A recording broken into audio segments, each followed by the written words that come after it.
from the dreaded noise of the title screen music, or I guess the prologue to the title screen, just really immenses you and pulls you into this game already. Starfox is so awesome. It was a game that blew me away for the graphics, of course. The FX chip, I think it's called, was something different than what I was accustomed to.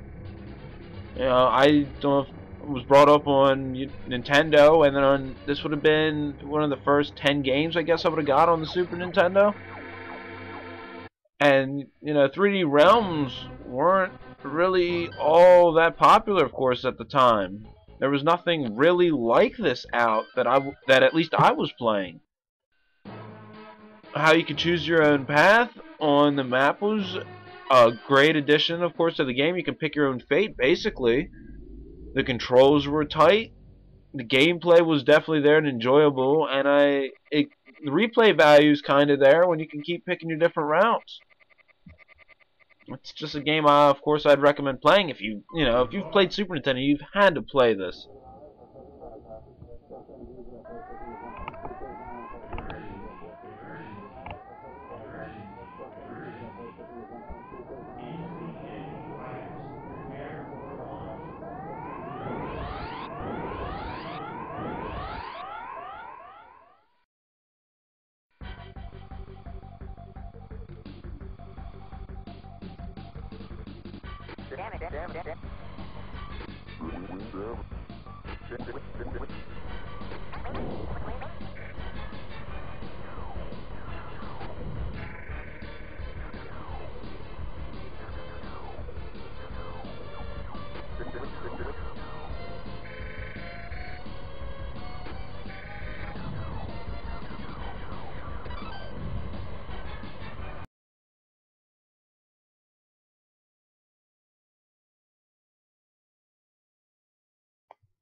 Ha ha ha, oh man. Legend of the Mystical Ninja. Definitely on here because I think of just the enjoyment of playing the game. It's very comical. It's two-player. There's two different modes of the game where it's kind of overhead view, like Legend of Zelda-ish. It's got some cartoony features, and then there's some other parts of the game where it's 2D scrolling a little bit. And you get money, you buy upgrades for your armor. But the thing that really sets it apart, I think, is the enjoyment of playing it is all the mini games that are in it. As you'll be able to find out, there's like 20, if not more, mini games where you can play for money. There's dice for gambling. There's a questionnaire, like game show quiz. There's a video game screen you'll be able to find to play Gradius. You can, I think it's level 3 or 4. You get to like a theme park, and there's a bunch of other things there. Like you can bet on horse racing. There's a whack-a-mole, a maze. Yeah, there's so much others I'm forgetting. It's been so long since I've played it. What you should really do is buy it. I mean, 10 to 15, 20 bucks, something like that on eBay, and the Virtual Console has it for 800 Wii points, which is $8 basically.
You can't sit there and tell me that you're not a Mega Man fan. Mega Man games for Nintendo, of course, were no pushover. And the X series just took it to the next level, of course, being 16-bit. It was very difficult for me at first until I've gotten to play it, but you know, you sit and play it a few times, I can run through it in right under an hour, maybe? Well, maybe an hour and 20 minutes. I think should be a little bit more fair for the Stigma stages. Yeah, you know, it follows the same formula as the 8-bit Mega Man series, except the weapon power-ups and armor power-ups and all that stuff are awesome. It was nice to have a charged weapon of a robot enemy to get an ultimate weapon, or you know, an ultimate shot, which was pretty cool for each weapon. That was something that was really new to this system. And Zero, who was actually supposed to be the real Mega Man at the time, but they thought was too different, was a nice addition to the Mega Man universe, I thought. Of course, every other thing you see, it's him. It's action-packed, the graphics are amazing, the controls are spot on. You can get the Hadouken in the game. What more would you want from a Capcom game for a little treat like that?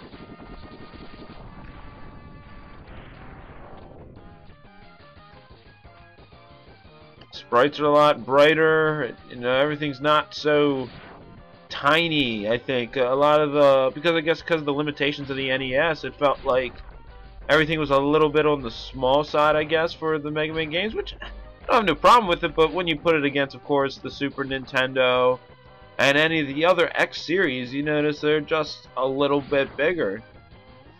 The bosses are a lot bigger too, which is nice that they're just not the same size of regular Mega Man, that in the X games they, you know, are pretty much always taller than X. I guess there's a few exceptions down the road in the other X games. As much as I, you know, like 2 and 3, I've just played X1 more times to be more comfortable with this game than the others. Which is why this one beat them out, basically.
Capcom really did a number on this one.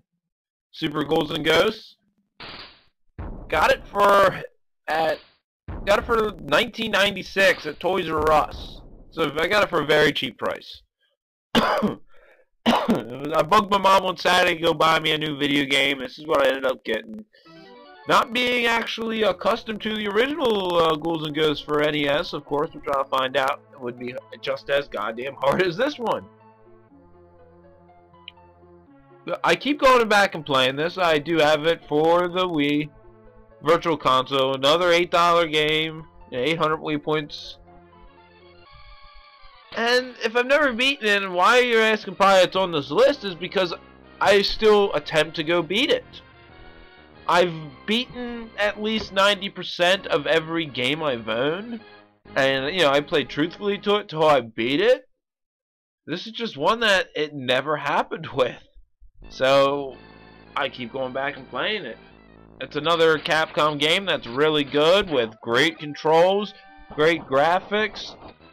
The music definitely gets you in it, but the difficulty is way up there, which is a good thing, I guess, if you're just not in for an easy challenge, just to beat a game to say you beat it. I somewhat like a challenge, unless I'm a very big fan of the franchise, then I'm not too worried about the difficulty if, you know, if I really enjoy the franchise. You can pick it up for like, what, 10 to 20 bucks on eBay easily. You know, another pretty much common game. If you want a challenge, this is one you gotta give a try.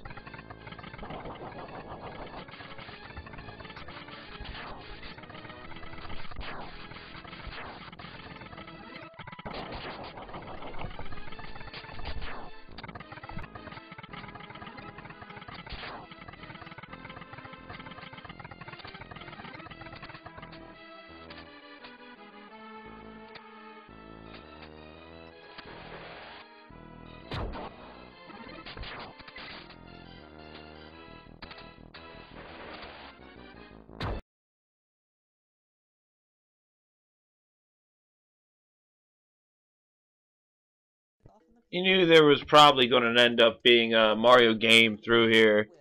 Mario Paint definitely deserves to be on here for an easy reason. It's something that was never done for my time that I can remember. You know, it's like a paint program. It's got mini games in it. You can make your own quick video. There's not much more than excitement in this for a little kid. It's if they didn't put Mario on it, I don't think it would have done as well as it would have. I guess it was easy to slap a label on the game and call it something totally different to what it maybe intended to be to sell, and I'm okay with that. Like the painting where you have Mario riding on Yoshi was pretty cool. You got that odd opening right there that, you know, the music changes. It depends because how your imagination can run with you is maybe how good this game actually would be. I would always, with the video editing part, I'd always make like quirky little Mario scenarios, like eight scenarios of him killing stuff or hopping on things or something funny happening. And, you know, then I'd reload it up, watch it, delete it, do something again. It's just the dumb things I'd end up doing with it. Very nice. Maybe I'll do a picture later on. This is one that's slightly thicker. Let's do a different color here. Let's do purple. This is the thicker brush you can use. And this is the thickest one. So let's do, I don't know, let's do blue, I guess. It's the tackiest color patterns I've ever seen. And this is the thickest brush that you can use. And also, if you want more color choices, let's go back to this one here. You can click on this little blue thing in the corner here, which will let you change your color palettes. So this is the different kinds of textures that you can use. There's this checker texture. There's also these dots here. And there's more checker ones here. And also, as you can see, every time you click on him, he'll change his positioning. This is another one. Let's do a different color this time. Let's do green. Kind of a mossy type look to it, I suppose. It's also rainbow. Rainbow. Anyways, these are more patterns. Once again, there's this lovely little checkered pattern here. And then there's also these ones here as well. So there's like a cement look. There's this one here. I should sell this art on eBay, but I don't sell for a lot. And these are the stamps. When you click on Mario's head here, you can do the different stamps. So here's a Game Boy. Stamp it a few places here and there. You can also use your pencil tool. And you can paint the Game Boys on here. And